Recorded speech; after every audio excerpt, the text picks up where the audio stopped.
ఓం శ్రీ కనకదుర్గా దేవి దత్తాత్రేయ, నేను ట్రస్టీ గారితో మాట్లాడొస్తాను. త్వరగా నైవేద్యం పెట్టేసి మేయర్ గారింటికి ప్రసాదం పట్టుకెళ్ళాలి. నేను వేద పాఠశాలకు వెళ్ళాలి, తొందరగా రండి. అవన్నీ తర్వాత, అమ్మవారికి నైవేద్యం పెట్టాకే వెళ్ళు. నేను ట్రస్టీ గారితో ప్లేట్ల కలెక్షన్ గురించి మాట్లాడి వెంటనే వచ్చేస్తాను. ఎక్కువ మంత్రాలు చదవకుండా త్వరగా కానీ పులిహోర పైన ఉన్న జీడిపప్పు కదలకుండా నైవేద్యం పెట్టు. తినమ్మా తిను.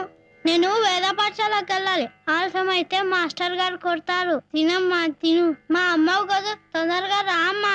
త్వరగా వచ్చి తినకపోతే నేను ఇవాళంతా భోజనం చేయను.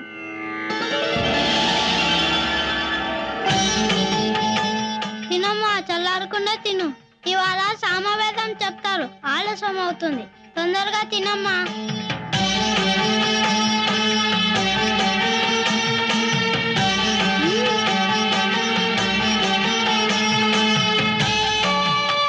బాగుందా?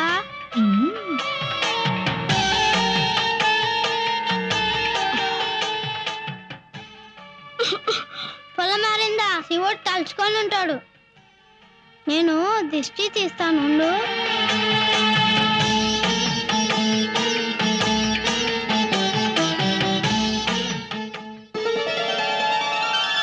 ఆలస్యం అయిపోతుంది, అవతల ప్రసాదం తీసుకెళ్ళాలి. ప్రసాదం ఎదురా? దుర్గమ్మ తినేసింది. విగ్రహం ప్రసాదం తింటమేంట్రా? నిజంగానే అరిగించింది. నువ్వు తినేసి అమ్మవారి మీదకి నెట్టేస్తున్నావా? దౌర్భాగ్యం! ఏంటమ్మా అలా నవ్వుతూ చూస్తున్నావు? కొడుతుంటే తిన్నానని చెప్పు. నువ్వు నెక్కేసి బొమ్మనేంట్రా సాక్ష్యానికి పిలుస్తున్నావు? మాట్లాడవా? తిన్నానని చెప్పు. తిన్నానని చెప్పు. నేను తినేసా అంటున్నారు, నువ్వు తిన్నావని చెప్పు.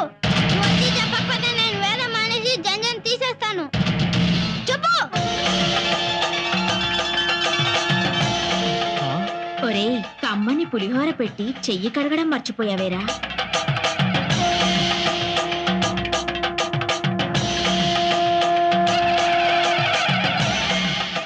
క్షమించమ్మా కనకదుర్గమ్మ తల్లి.